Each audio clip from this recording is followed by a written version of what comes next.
Good afternoon and welcome to my shed. A more suitable hour, but it's still dark as hell in here, so got a bit more light going on. Yeah, I've just come back from town, just went into town. Actually, a few weeks back I was walking into work quite early. I've not seen this yet. It's Wheels on Meals. I'm yet to sit down and watch it right through.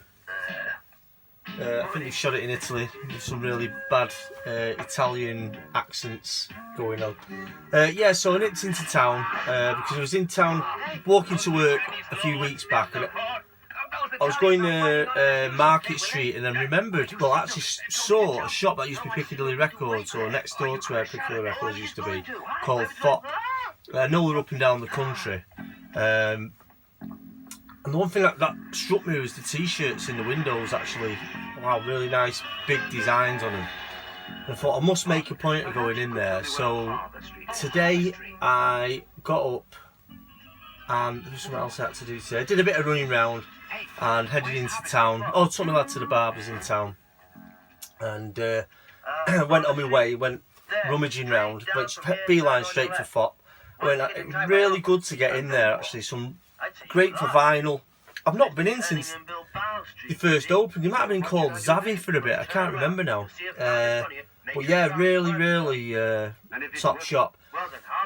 So without further ado, I actually made a few purchases. I went in there looking for Invasion of the Body Snatchers, the one with Donald Sutherland. And so many films in there, I just didn't know where to begin, to be honest with you. So I just sort of winged it, just wandered round until I saw something that tickled my fancy. They were in alphabetical order, but there were so many genres, and it was just quite confusing. In my mind, when I do alphabetical order, I go right along the shelves, but because we're all categoried, it was sort of, it was an effort. So my eyes just crossed through, just scanning and picking up what I could see without having to get stuck into it. I didn't have time as well. It was like 3:30 and you needed to shut about 4:30. So I actually went to buy music. I was going to go King B Records today and it never happened. So I went to buy, it was closed, that's why. So I went to buy some music and I actually heard this band on either Corona or Budweiser advert, and the track was called Number 4, and it is so mellow, so chilled out, jazz, funky, psychedelic, soulful, mainly instrumental with like really echoey singing voices that, you know, more like part of the, more like an instrument, if anything. That's the effect of the music. But I'd say they sort of touch every genre of music. But to me, they feel really beachy. And that is Kruangabin.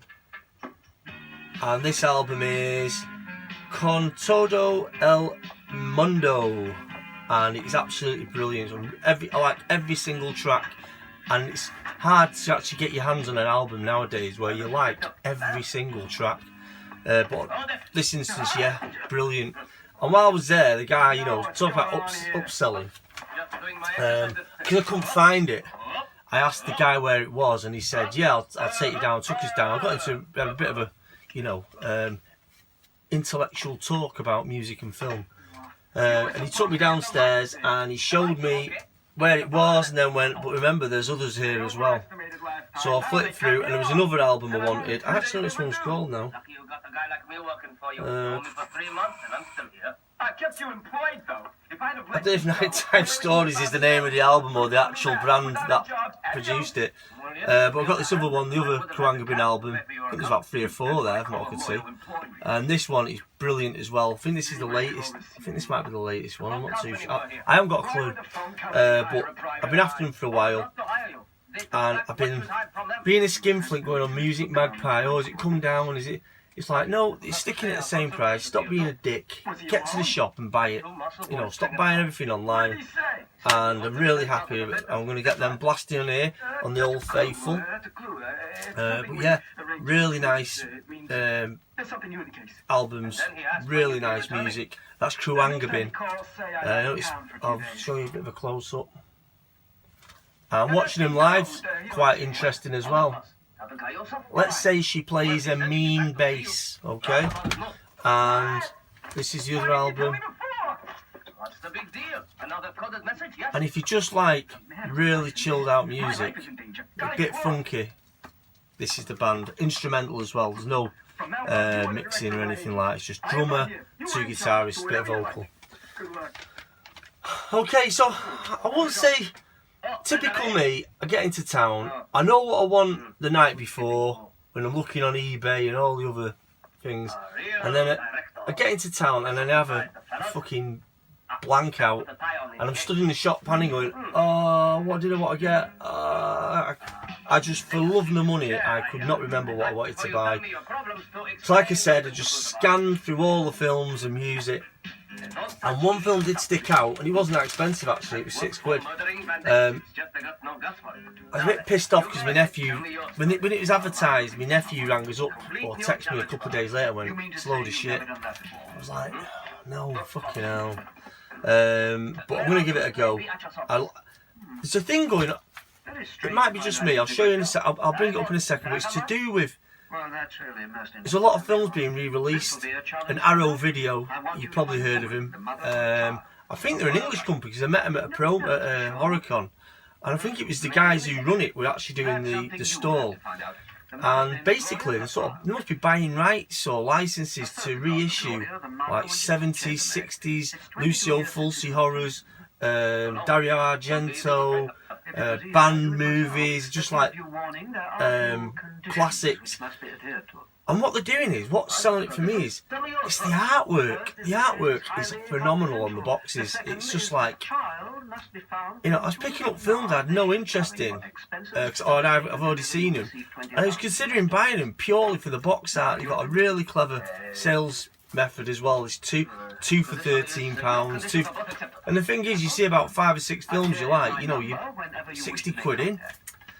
So yeah, so I picked up this film, and I actually bought it because there's something about the colours using on these movies at the minute, and to me it looked like Mandy, the film Mandy, and I picked it up and I just like straight to the counter, despite the warnings from my nephew, and that is Colour Out of Space. And it just looks really interesting. I love the trailer. I imagine it's like a full-length Tales of the Crypt story. That's how I imagine it to be. I'm hoping it is. I'm just looking at the back there, it's just so bizarre, but that is right up my street. And that is Nicolas Cage in Colour Out of Space. I don't know who oh, from the producers of Mandy. From the producers of Mandy. And I've probably stressed you all before about Mandy. What a beautiful film. Anyway, Colour of Outer Space. Colour Out of Space, sorry. And while I was in there rummaging around, I also stumbled across, oh actually I'll give you this one first. This one is a brilliant movie. It's just ludicrous. This was the bit that made me want to buy this film. I saw it, I don't know what I even saw it on.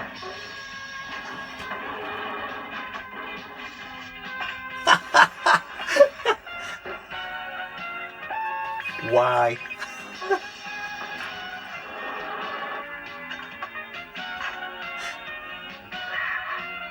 Come on, customers waiting. Here. Oh, love it. Sorry. Anyway, this is called Wheels on Meals, by the way. Yeah, so I went and saw this at the pictures, and you know, some films live with you. And the first Blade Runner 2049, I saw this at the pictures. It just lived with me afterwards. I was thinking about this film, no word of a lie, for about 2 weeks. a month after I watched it, because this is a film in its own right. So Blade Runner was really emotionally well filmed. The music by Vangelis, everything was just so well put together, and you know, not a bit of CGI in sight, and the film annihilates anything today. And then this has come out 2049, and they honoured it. So it respectfully made its own film. It's absolutely brilliant. Again, there's CGI in it, there has to be, but there's a lot of sets, big sets, so it's not all studio based, you know, the libraries and things. I won't go into it, but everything just looks fantastic. I really doubted what Ryan Gosling would be like in this, and he's brilliant. Harrison Ford's part in it, he's really nice and subtle. It's just, the female cast are unbelievable, and Jared Leto, is it? Yeah, is a complete cold bastard. There's one bit in that film that I think everyone will tell you about, or not tell you about, or remember, where it's not even that graphic, it's just the whole sentiment is just fucking awful. But it's a brilliant film, beautiful film. It was only £6, and I just wanted it. You can watch it on Sky anytime. Mandy, Blade Runner 2049, you can watch on Sky anytime. But I want to own this, I want my own copy of this. So I think I've got a DVD of Blade Runner, the original. But Blade Runner 2049 is just some really clever bits in it, and the girl who plays Love, God, I can't remember her name, 1 second, because she deserves a name read out. What is with the typeface on the back of these packets? It's almost in CinemaScope. Well, where's all the customers? Once the Hell's Angels arrive, even the flies buzz off. I'll go talk to them. I've already tried that. They won't listen to you. Damn you. I see it. We gotta get out of here. What? Oh, Giddy took some real action. Yeah, so it's Jared Leto. Music by Hans Zimmer. Sylvia Hoeks, or Hooks, I can't see a certain way you pronounce her name, she's Dutch. Brilliant, absolutely brilliant. So that's Blade Runner 2049. So, sorry, I had a bit of an issue with the camera then. I've got to leave you now. The camera, See you, Mum. like Have a nice walk. the phone on a charger. Yeah, so going back to my pickups. So we've got Blade Runner, Colour Out of Space, the 2 Kerrang! Bin albums, and this was another 2 for £10. And when I was saying about cover art earlier, it sold it straight away. So it's a sleeve and DVD, but it's the cover art, and it's a good film, and I'm glad I got it. And that is Conjuring 2. This is the one set in London, which is basically, if you're my age, you probably remember as a kid in Arthur C. Clarke's Mysterious World. The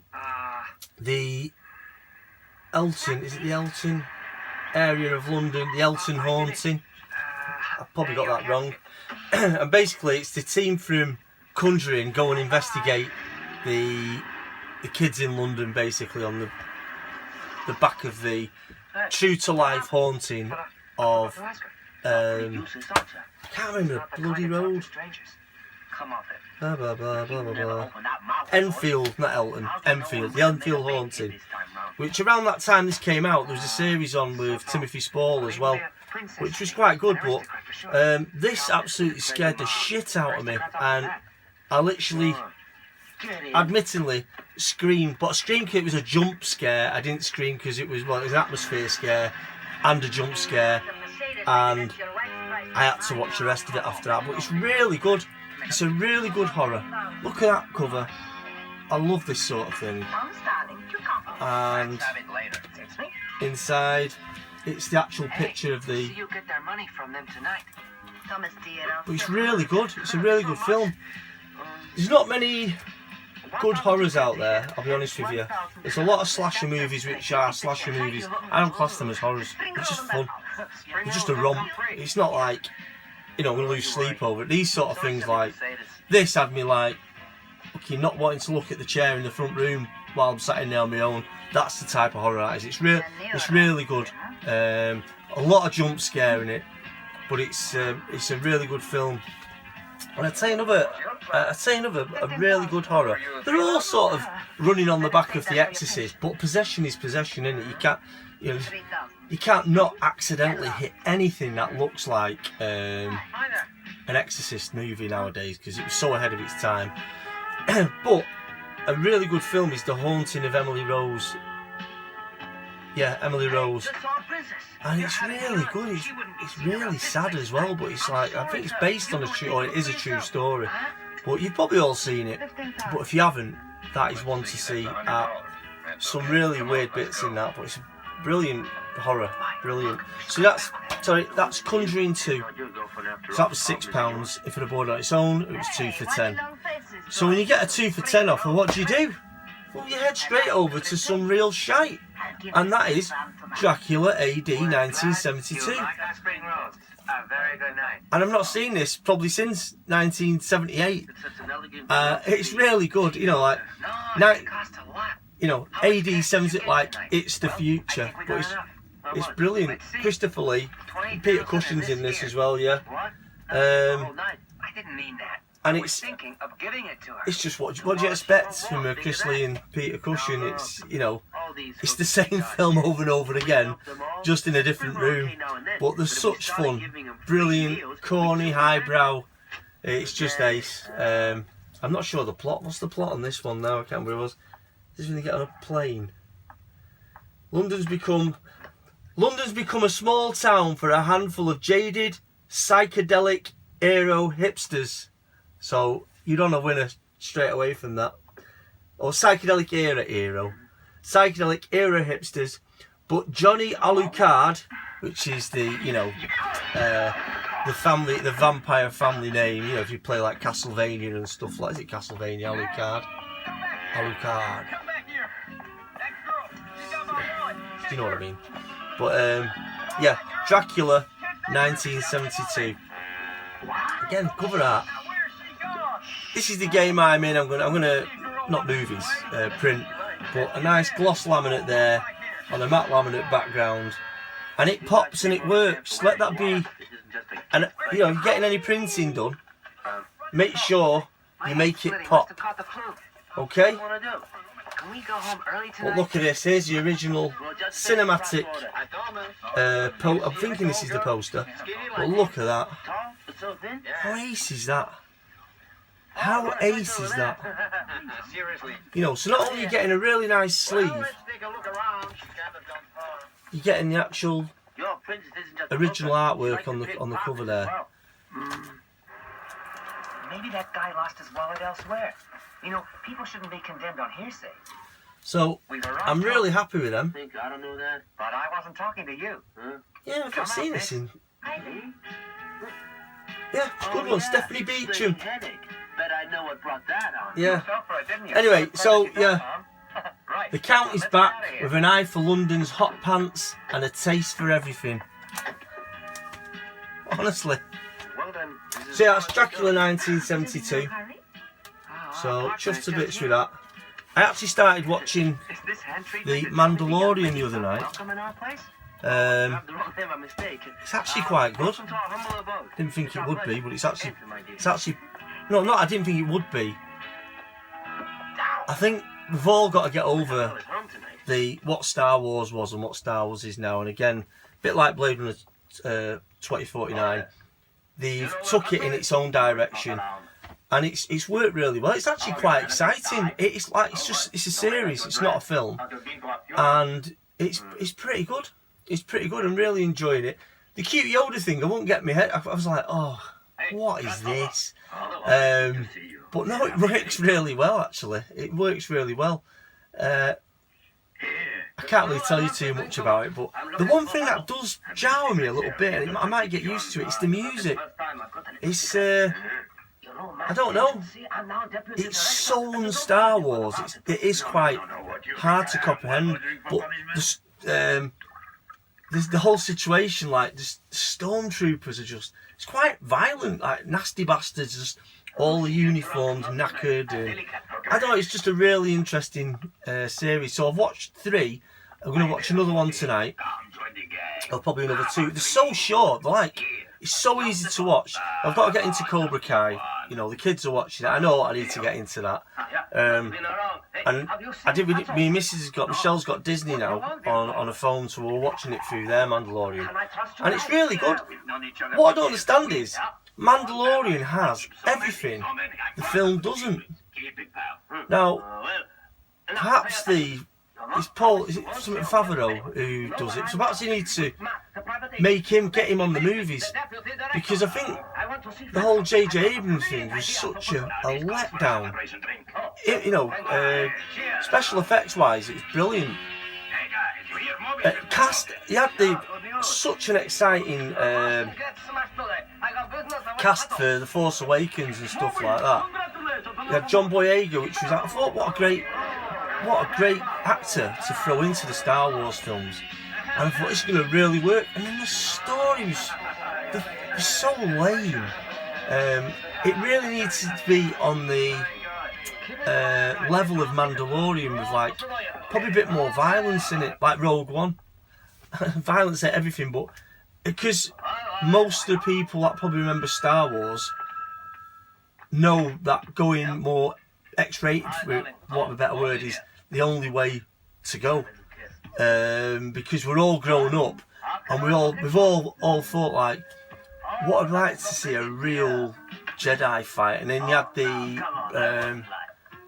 there's like a flash in the dream of the Jedi, Sith, like a gang of Sith that looked like, almost like the zombies out of the fog. What are they called now? Something.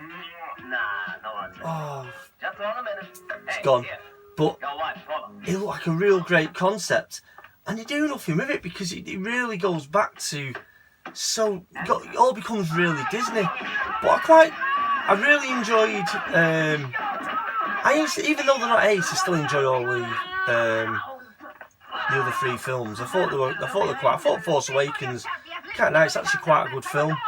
But when you got Rogue One going on the other side, you think, you know, we should have took everything from Rogue One and threw it into The Force Awakens and stuff. But it's the directors, you know, really, they want their asses kicking because they're not loyal. I don't think they're loyal to it. I don't think they're loyal to the film. It sounds really corny, that, but they must know that if you our age, and the younger generation as well, would probably need to see something. If it doesn't, a bit more entertaining, because if it doesn't stay like it did back in the day, like the Return of the Jedi, Empire Strikes Back, where it's all your emotions, but it's not too serious, it just looks ace.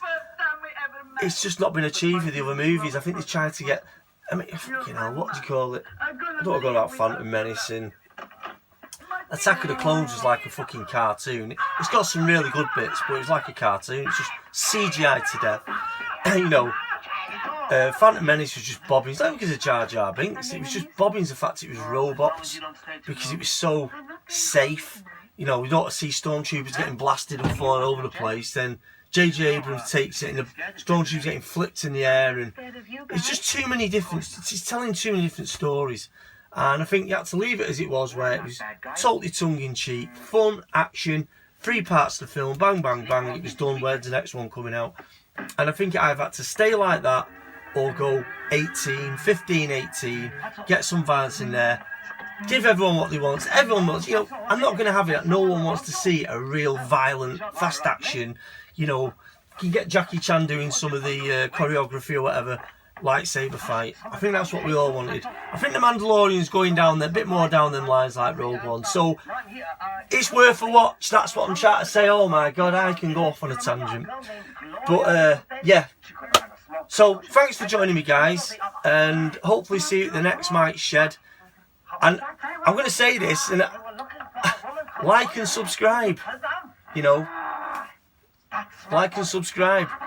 I don't want to force it on you, but if you genuinely like it and you want to see more Mike's Sheds, like and subscribe.